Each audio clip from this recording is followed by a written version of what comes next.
पुरुष 149 आहे. यथामती यथावकाश. धावत्या वेळेला आपण जसं जमल जसं संयोजक आपल्याला सूचना देतील तसं आपण करूया. ऐका कथेचा अन्वय 2 भक्ताचा सुसंवाद आहे. एक देवई आहे, जैसा राम तैसा भरत. एक देवई आहे, दुव्या अंगानं पाहायचं झालं तर दोघांची भक्ती सारखीच आहे. राजर्षी भरताची भक्ती तेवढीच आहे आणि माझ्या हनुमंतरायाची तर भक्ती आहे. काय भक्तीच्या त्या वाटा मधल्या सुभटा म्हणून अलोट अशी भक्ती आहे. हनुमानजी माझ्या राजऋषी भरताप्रती विनम्र भाव प्रकट करतात. मला जाऊ द्या. सचिंत बसलेले माझे भगवान परमात्मा आहे. वानरधार शोकाकुली झालेला आहे. लक्ष्मणाला उठवायचंय, महत् कार्य करायचंय आणि म्हणून पुन्हा एकदा विनम्र भाव कसा प्रकट करतात ऐकूया. स्वामी भरता विनंती ऐक मद द्यावे चरणोदक संभावना सकळी कथेने देख पावले. राजऋषी भरता, एकच विनंती आहे. मी अतिथी नात्यानं माझ्याकडे पाहत असताल तर त्या ठिकाणी मला फक्त पाणी द्या. पाणी दिलं की सगळ्यात झालं. कारण नका घालू दूध दयामध्ये सार ताकाचे दूध जरा एवढं दिलं तरी चालेल, पण महत् कार्य करण्यासाठी मला पुढे जायचे. विनंती करू तुझे चरण तीर्थ घेता विजयी होईल सर्वता. स्वामित्रा उठविन तत्वता लंका नाता जीवघात. भाव प्रकट केला. भक्तीमध्ये भाव पाहिजे बरं का. आणि तो भाव माझ्या हनुमंतरायाने माझ्या राजऋषी भरताच्या समोर प्रकट केला. सांगू लागले, तुझं चरण तीर्थ जर घेतलं तर महान कार्य होणार आहे. माझा लक्ष्मण उठणार आहे. रामाला असणारा आनंद वाटणार आहे. अयोध्येतल्या त्रिलोकाला असणारा आनंद होणार आहे. जर एवढ्यासाठी जर असं घडत असेल तर पाणी द्या, मला पुढच्या कार्याला जाऊ द्या. हनुमानजी बोलतात, कोणी रामराज्याचे गुडे तुटेल देवांची बांधवडी. सीता सोडविन तातडी येथे रोकडे आणि मी पायिक आहे त्या भगवंताचा, पण पायिक या नात्यानं माझ्या हातातून काही काम घडणार आहे. जर मी हे सगळं इथून गेलो तर माझ्या प्रभूला लक्ष्मण उठणार आहे. प्रभू रामचंद्राला आनंद होणार आहे. मग महत् कार्य होणार आहे. रामराज्याची उडुबा टाकणार आहे. सीतेची बांधवडी सुटणार आहे.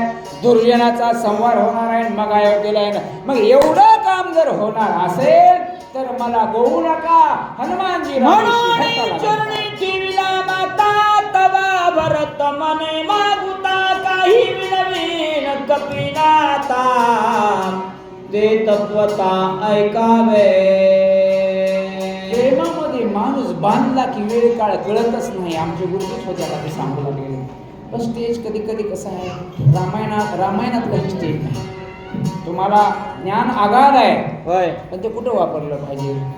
कीर्तनामध्ये ते ज्ञान प्रवचनामध्ये वापरलं पाहिजे. वेळेचं बंधन लक्ष्मण शक्तीमध्ये पाळलं पाहिजे. मला त्यांच्याबद्दल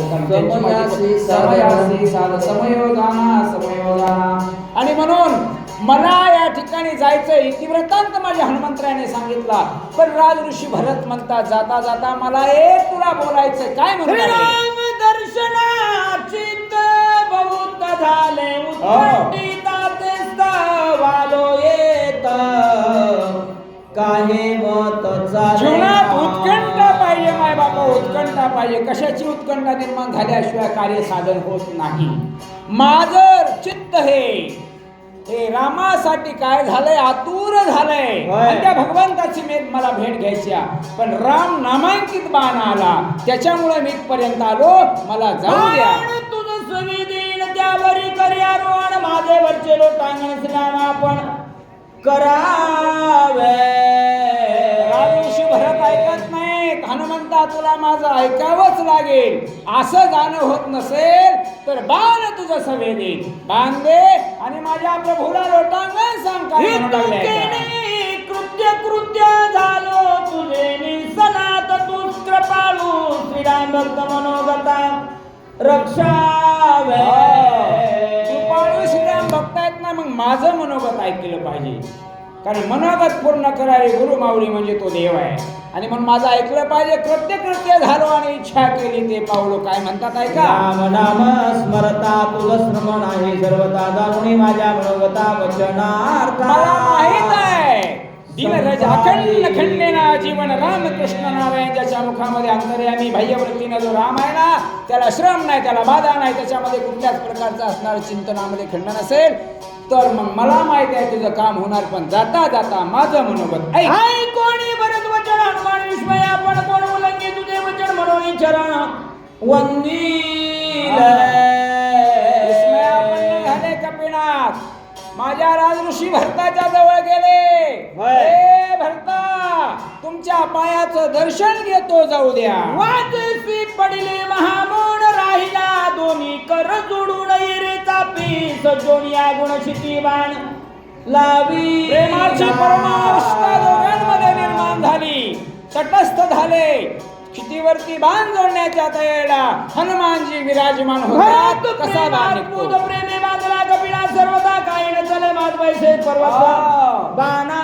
भक्तीमध्ये प्रेम निर्माण झालं त्यामध्ये कपी बांधला गेला आणि बाणावरती आरोढ होण्याच्या तयारीला. क्षणाला घेतले चरण तीर्थ मागून बाणी करते आरोहण येणे संधान योगी. चरण तीर्थ मागून घेतले संधान साधलं कसं निघतात बाण. ओढी काढून काढाडी वरी बैसविला परवडी गुढी जोडून गळाली बाण प्रोढी कानाडी ओढली. पर्वतासहित हनुमानजी बाणावर बसले. राम स्मरण वरती सोडीला आणि बाण कपीस करून या राम स्मरण अग्नी सवाण उसळ बाण उसळला. बाण कसा होता. राम नामांकित बाणानं हनुमानजी विराजमान. जाता गगनात गगनाव गेलं लगीत दिव्य ते दारू देवे बाजवत अच्छा राम नामांकित बाण आहे. मुखामध्ये राम नाम आहे. सगळीकडे चमचमाट दिसू लागला. सुरवारी स्वर्गीत राटीला मेरी बुलबवरची सुरवारी केली श्री कपी. कुणाला कशाचं. हनुमानजी गगनात निघाले. देवांनी पुष्पवृष्टी केली. कशामुळं. बांधवडीत पडले होते ना राजा रावणाच्या आणि त्याच्यातून सुटण्यासाठी पुष्पांची वृष्टी गंधर्वाचे गायन सिद्धांचे जे जे कार्य करत नर्तन देवांगणाचे नर्तन कपीचे गजा सुरुवात केली. देवांगणाचं नर्तन आहे. प्रत्येकानं आपलं आपलं कोणी भजन करू लागलं, कोणी गायन करू लागलं. सुमधुर नारदाचं भजन आहे. विजय झाला कपिंद्राता उठविले सौमित्र निवडून राक्षस भारत शशीरा मारिल. माझा हनुमान निघाला की सगळ्या देवतांना खात्री पडली आता रावणाचं मर्दन होणार. सगळे आनंदी देवांची बांधवणी नृत्य करती दांदणी स्वर्गीय मोडी गुणी जय कारे गरजता करू लागले. आता बांधवडी सुटणार. नगराची वेळी तुटणार. राम राज्याची गुरुबा टाकणार. राम प्रभू श्री जय म्हणून हर्षित सुरगण वेगी जात सेवा नंदन आकाशवाणी शोभायमान क्षणे गमन दिगांता. मोठी असणारी प्रगाढ असणारी शक्ती माझ्या प्रभू रामचंद्राची आहे. क्षणामध्ये आता तुम्हाला माहिती आहे मारुतीचा वेग मनाईपेक्षा पलीकडचा होता. त्या वेगानं पुढे जाता. कडे रघुनंदन झाला अत्यंत उद्विग्न सावध पर्या सावध पण मार्ग निरीक्षण. माझे गावबा काका परिहार देताना माझ्या हनुमंतरायाचा मार्गक्रमण चालू आहे. पण इकडची कथा काय झाली सांगतात ऐका. इकडे इकडं माझ्या प्रभू रामचंद्राची अवस्था आहे. सचिंत अवस्था झाली आहे. काय झालं असेल. माझा हनुमान काय नसेल. विलंब का लागला असेल. काय म्हणतात कपिनंदन का लागले विलंबन नकळे काय झाले विघ्न राक्षसी चढून सामान्य जीवन या भानगडीत पडायचं नाही बाबा. मर्यादा पुरुषोत्तम भगवान परमात्मे मनाची अवस्था बदलली. का काय झालं असेल माझ्या हनुमंताला. का पानयेची रघुनंदन का पानयेची कपिनंदन. हो काय झालं असेल. काय विघ्न आला असेल का. राक्षसाने काही चिडून मारला असेल का माझ्या हनुमंताला. जाता जाता वाट तर भरली नसेल का. काय येत नसावा. भगवान परमात्मे स्वगत भाषण पर्वत की चुकला की पर्वतांतराशी गेला की दाता मार्गची भुलला वेडावला कपिंद्र. भगवान परमात्मा आपल्या भावाला मांडीवरती घेऊन वनाला सगळे बसलेले आहेत. विचाराचं मंथन आहे. काम लगबगीनं करताना काहीतरी अडथळे निर्माण होत असतात. ज्या पर्वतावर जायचे त्या पर्वतावर माझा हनुमान गेला नसेल का? काय झालं असेल माझ्या हनुमंताचं? जाता जाता वाट चुकली असेल का? नव्हे, एवढा दूरचा पंथक्रमण करत असताना झोप लागली नसेल माझ्या हनुमंताला? काय झालं असेल? काय येत नसावा प्रभू म्हणतात. नीट तेथे गेला पर्वत ठाकीला औषधी नोळकेची वहीला डोळा लागला पर्वते. भगवान म्हणतात बुद्धिमत्तां वरिष्ठम. माझा हनुमान एवढा दुबळा नाही, योग्य मार्गाने जाऊ शकतो. सद्विचारी माणूस सगळं सांगता येते, पण समय जाणला पाहिजे. आणि म्हणून नीट तेथेची गेला. तिथं गेला असेल, औषधी शोधित असेल माझा हनुमान. द्रोणागिरी पर्वत काही सामान्य नाही.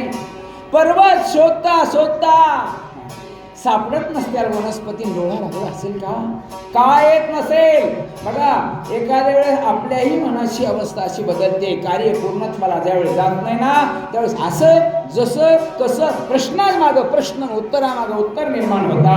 रामसेस कोणी निमले ते दिही माया केली बहुत गुण पाडिला हनुमंत कपिनाथा ऐसा ज्याचा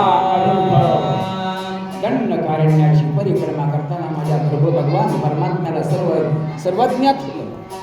कारण राक्षस मायावी आहे. माझ्या हनुमंताला फसवल्याशिवाय राहणार नाही. फसवलं असेल का? ज्या अर्थी माझ्या हनुमंताला विलंब होते, कारण सगळा इतिवृत्तांत माझ्या हनुमंताला पाठीमागचा माहीत असताना सुद्धा विलंब का लागतोय? गवला असेल का? फसून मारला असेल का? काय झालं असेल माझा हनुमान? काय ना कळे सर्वता मायेचे माया राक्षसे निज कार्या. माया ही जीवाला खळा आणते, लादेल माया ही भ्रम टाकते, पण तो न भे राक्षसाशी. माझ्या हनुमंताचा पराक्रम कसा आहे? त्या पराक्रमाचं वर्णन अवर्णनीय आहे. आणि म्हणून तो माझा हनुमान त्या मायेला सुद्धा त्या ठिकाणी देणार. राक्षसाला तर भेटणारच नाही. माया चालणार नाही माझ्या हनुमंता पुढं. पण मग असं का झालं असेल? पुन्हा बसता माझ्या हनुमंत प्रभू रामचंद्राची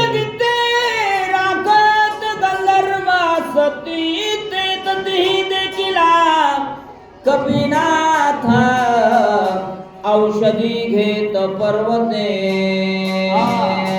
तोंडात आंबे घालू वाटणार त्याला काटेरी कुंपण चौफेर केले. आता गंगाखेडच्या बाजारात आंबे येत आहेत, मग तिथं तर त्या औषधीनं माणसं उठणार आहेत. मग तिथं सामान्य माणसं असतील तर गंधर्वाचं रक्षण आहे. माझा हनुमान स्वामीनिष्ठ असल्यामुळं ती सेवा करण्यासाठी गेला असा गंधर्वाने अडथळा नसा. औषधी घेत नसते तरी, आणि जर औषधी घेऊ देत नसतील तर माझा हनुमान काही गपचूप येणार नाही. खत मांडला असेल दोघांनी, युद्ध सुरू झाला असेल, म्हणून तर माझ्या हनुमंताला विलंब होतोय की काय? भगवान म्हणू लागले कळी मांडली तेथे घेऊन देते औषधी ते मिसळून युद्धाते ती कवित गोविले. मांडणारच नाव ते गंधर्वच होते. औषधीचं राखण करत होते. त्यांचं काम इमानदारीनं ते करत होते. मग औषधी घेऊ देत नसल्यानंतर हनुमंतराया म्हणले असतील, जर औषधी घेऊ देत नाही तर मी तुमचा भारा बांधल्याशिवाय राहणार नाही. आणि कडे मांडले असेल, घोरंदर युद्ध झाला असेल, म्हणून विलंब होतोय की काय? भगवान गंधर्वासी जगती तळी हनुमंतासे रणी उदासी न भिडवे. अरे माझा हनुमान अजिंक्य, त्याला अनेक देवाचं वरदान आहे. तिसऱ्या अध्यायात तुम्ही कथा श्रवण केली असेल सर्वांनी. सगळ्या देवांनी त्याला आशीर्वाद दिलाय. तेही न घडे कपेशी. शक्य नाही. कारण का? नैष्टिक ब्रह्मचारी आहे. रात्रंदिवस भगवंताचं नामस्मरण आहे. कळी काळ सुद्धा त्याचा गुलाम होईल, त्याला सलाम केल्याशिवाय राहणार नाही.